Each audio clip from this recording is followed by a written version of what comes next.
And hello and welcome to Arts and Entertainment. I'm Deborah Gilbert, your host, and as always, thanks so much for being here. Well, we're going to highlight a wonderful, famous comedian by the name of Vincent McElhone, and Vin is my guest tonight. Vin, nice to have you. Thanks so much for being here. Thanks for having me, Deborah. I'm glad to be here. I wish I could be there with you. Those flowers are doing a nice job replacing me there with you on stage. Well, I'm glad that you could be with me via Zoom. That's all that matters, is that you're here. Very good. Thank you.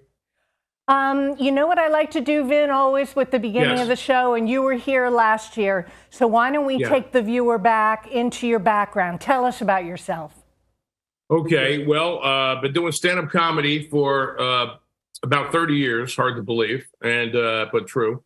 Almost about 30 years, and started in New York City at an open mic club in Manhattan on the Upper East Side, and started there. And ever since then, I've been doing it and trying to improve this little side business that I have, making a living doing stand-up comedy, and learned a lot, had a lot of experiences, and been to a lot of clubs and a lot of casinos and theaters and whatever, all the different venues, been all over the country. And I'm right here in the shoreline of Connecticut where I live, but still doing all different kinds of places and having a blast doing it.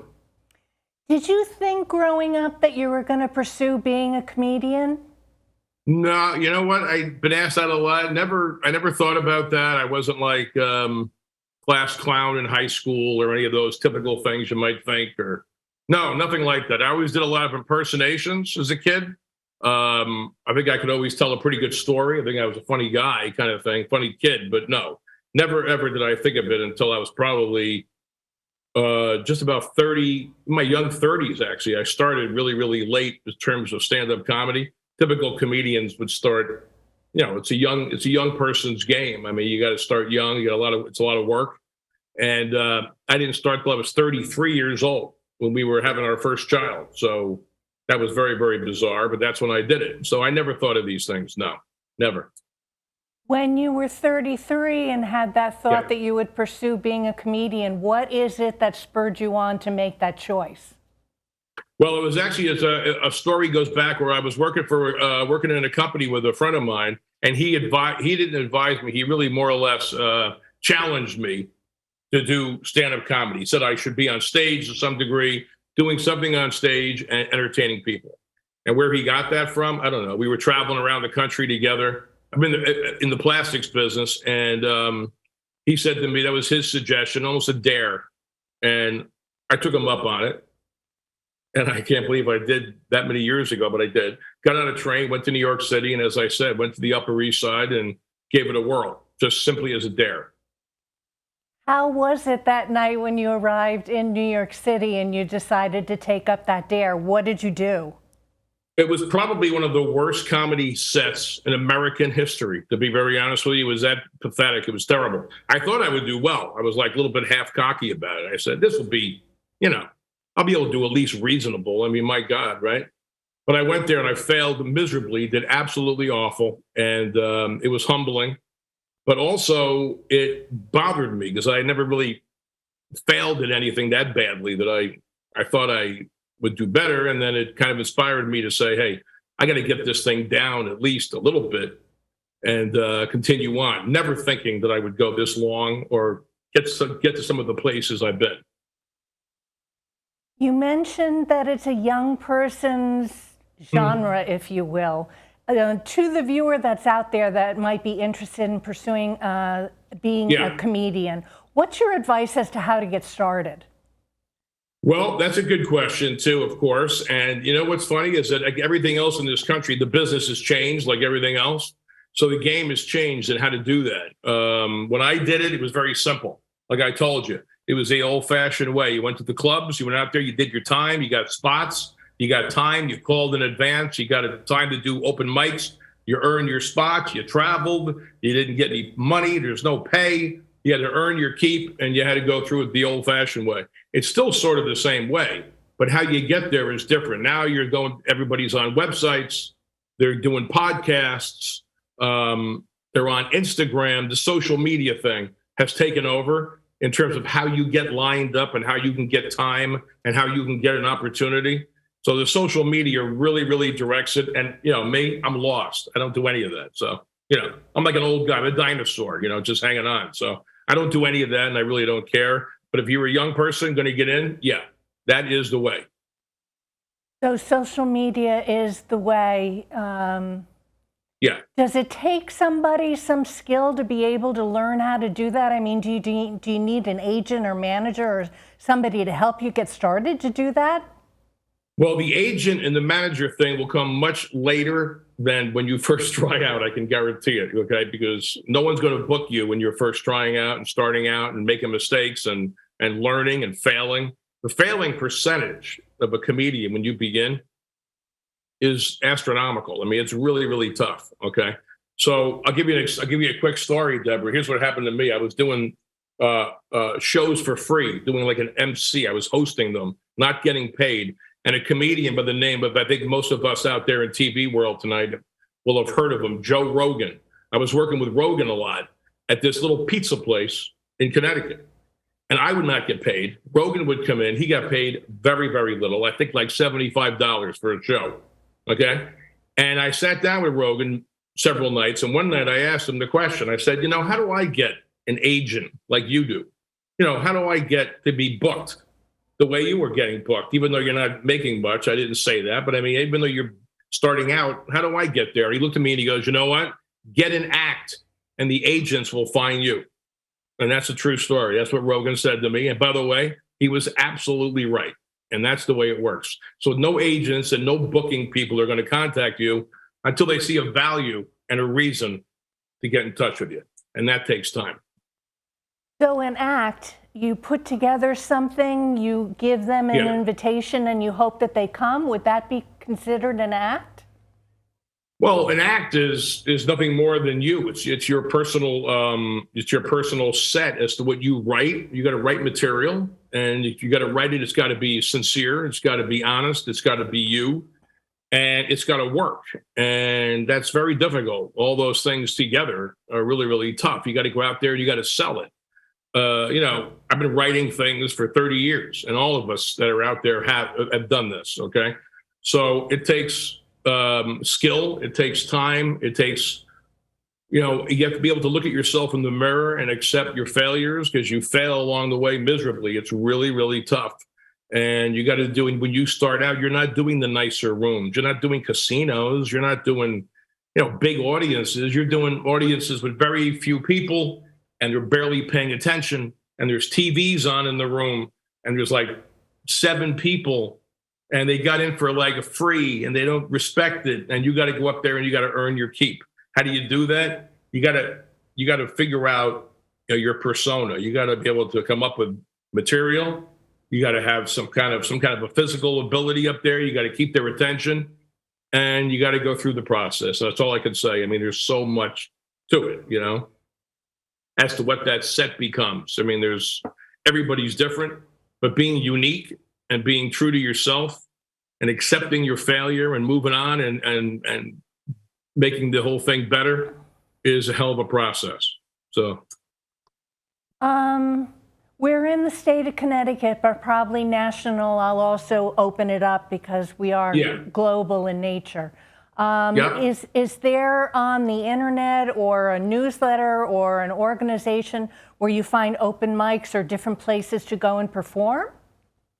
There is. You can just Google. There's so many different things, Deborah. There's so many different areas to go on that. If you're a Connecticut person, you would go Google up, open mic contests, stand-up comedy clubs. It's very simple stuff. I said I don't do it anymore. To be very honest, I haven't done it in a lot of years, done that kind of thing. But yeah, it's just simple. I would just Google and you'll look for it. You write in there exactly what you're looking to do, and you'll meet other comedians and you'll get attached to them. And they'll keep you on email lists and keep you on and Facebook friend you and all that jazz. And you'll be part of the Instagram, part of the Facebook networks, and you'll be immediately part of a group. And you'll immediately be able to follow what they're doing, where they're going to be, where the opportunities are. It's way easier actually than when I started out. I mean, now it's so simple. You're in front of a computer and you can get you can get dialed into so many things. Okay. Where, in the old days, I had to do it by phone and try to line up opportunities for myself and beg people for stage time. And, years ago, a quick story, years ago, I'm going to say 20 at least. I'm traveling around in my other job, which is in the plastics business, and I'm in Dallas, Texas. And I had somebody make a phone call. One of the guys booking me in Connecticut booked me for a guest spot to do some time at an improv in Dallas, Texas. So I'm there, and I get to the club, and I find out I'm going to be opening. It's like a Thursday night. I'm there at a hotel doing my job and getting some comedy time in. But that's how I did it. And I get there, and I wind up opening for Brian Regan, who's one of the greatest club acts, without question, in the country. And, that's the way it was back in my day. Today, I don't even have a great answer for you because it's all social media and just hooking up. But it's not difficult. They all know how to do it. All the young people out there getting in, just get on there and Google, and you'll figure it out. You mentioned a story. I was going to ask you, do you have some favorite stories that you'd like to share with us? Well, I have a lot of stories. They go way, way back, and I've had many of them. I've been lucky enough to have, but, I've worked with a lot of people. I mean, stories per se, they would take a long time here, and they're kind of crazy. But I would say, I've worked with people like I mentioned, Joe Rogan and Brian Regan. I've worked with Dennis Leary in New York City at Caroline's. Gilbert Gottfried. I just worked with Gilbert about, I don't know if it was a year or maybe a little less than 2 years. Gilbert and I worked together in the Cape, the Katharine Hepburn Theater in Old Saybrook. And he passed away, of course, soon after. He was, I guess he was ill at that time to some degree, but, just things like that. I mean, work with these people that you see on TV, you see them in the motion picture business. And, when I go through Netflix and all those shows and all comedy shows, I've worked with so many of these people. And, you just do. The more you work and the longer you've been around, you're going to bump elbows with this. And, it's funny because I work with a lot of them before they made it, before they became who we all know them as today. For example, I told you that Joe Rogan story. Rogan was honestly making about $75 coming in. He got a free pizza at the place. And, Rogan just signed a deal, I believe, for like $100 million with, I think, Spotify. He has the #1 viewed podcast like in the world. So, stories like that. I mean, just that we used to hang out and do shows together. And I don't know, just there's a lot of those. So I work with a lot of these people, as a lot of comedians have. Once you get out there, you're going to eventually run into a lot of these people that will be big names. I wish I could have been one of them, but I'm home in my house talking on a computer screen, drinking a coffee instead. So that's fine. I'm not bitter. I don't need the money. I got plenty of dough, Deborah. It's not a big deal. I don't need fame. I have a computer screen. It's not that big a deal. That's right. Zoom helps all of us. Right. The fact that I'm on Valley Shore, Connecticut TV to me is like way more important than any Netflix special could ever be. I mean, I'm very, very happy. No bitterness. No. Well, Vin, hold that thought. I'm Deborah Gilbert. You're tuned in to Arts and Entertainment. We're going to take a break. We'll be right back.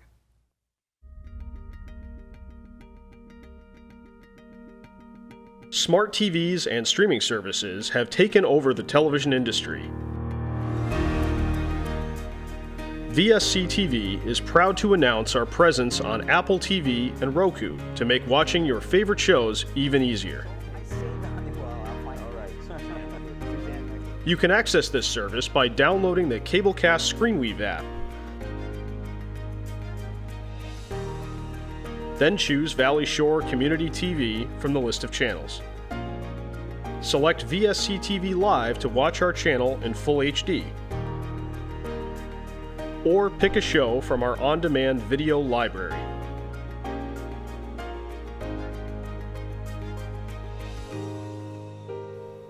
VSC TV is your local Connecticut Mid-Shore Valley digital connection.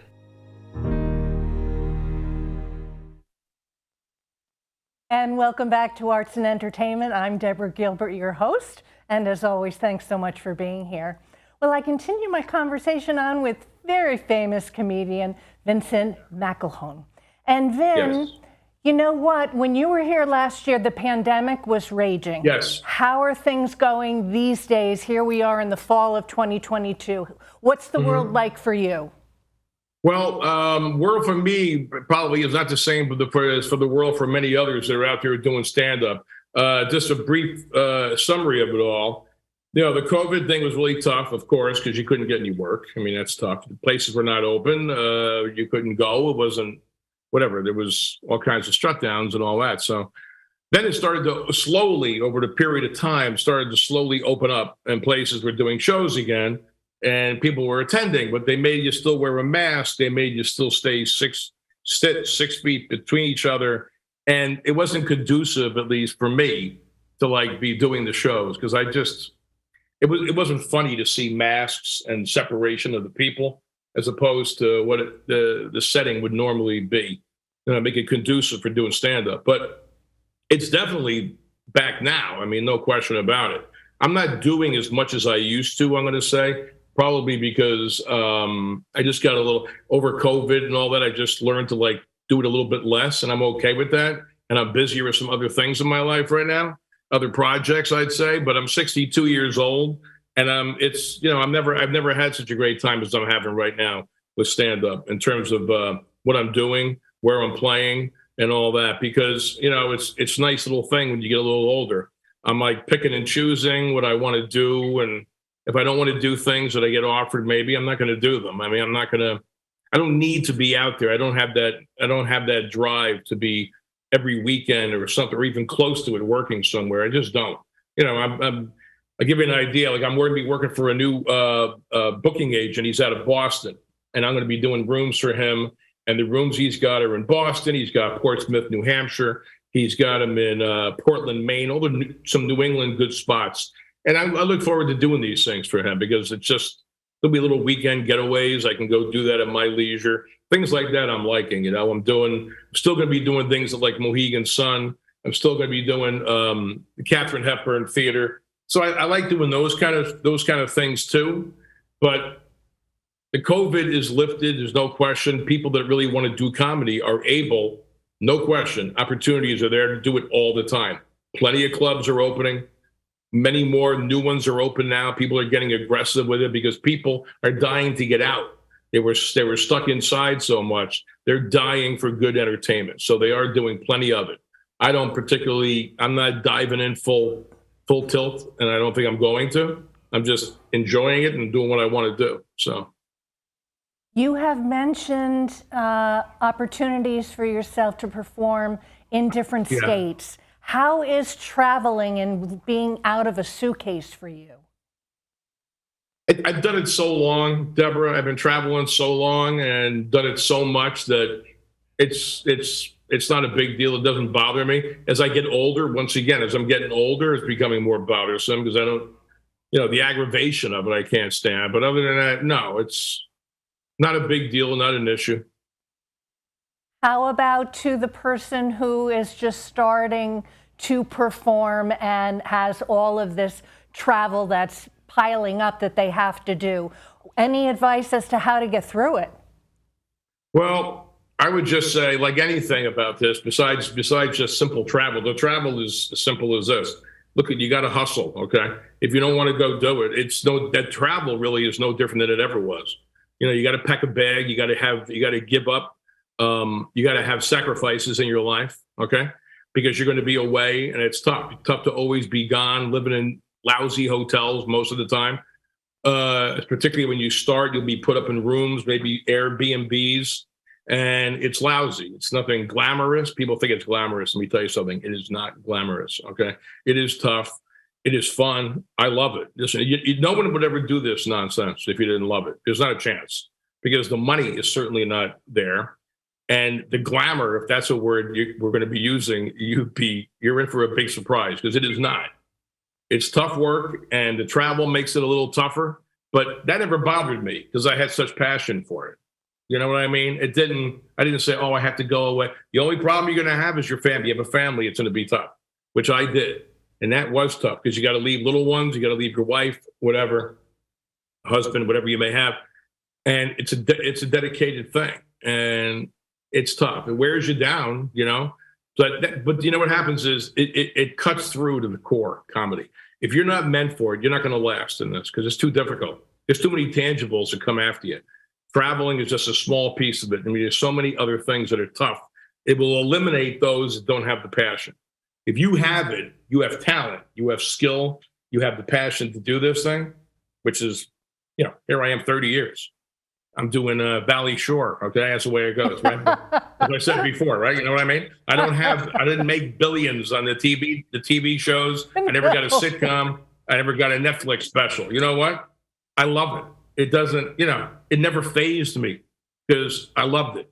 But if you don't love it, it's too difficult. There's no way you're going to hang in. That's all I can say on that one. The calendar, we're heading into the end of 2022, into 2023. Do you have any bookings coming up you'd like to share? Once I leave Valley Shore Cable TV tonight, I'm going to be home for probably right through the holidays, doing absolutely nothing. No, you know what? I don't have much, Deborah, to be honest. As I said, I'll tell you one thing. I'll tell you something funny I'm doing. I'm doing a show coming up soon. I'm going to be at a place. I guess are we supposed to talk about places? Sure. Or not really? Sure. Am I allowed to do that? Okay, Yeah, I want to follow the rules. I'm going to be there's a friend of mine. He owns this is how funny it is, because I pick what I want to do, which is a great spot, as I said.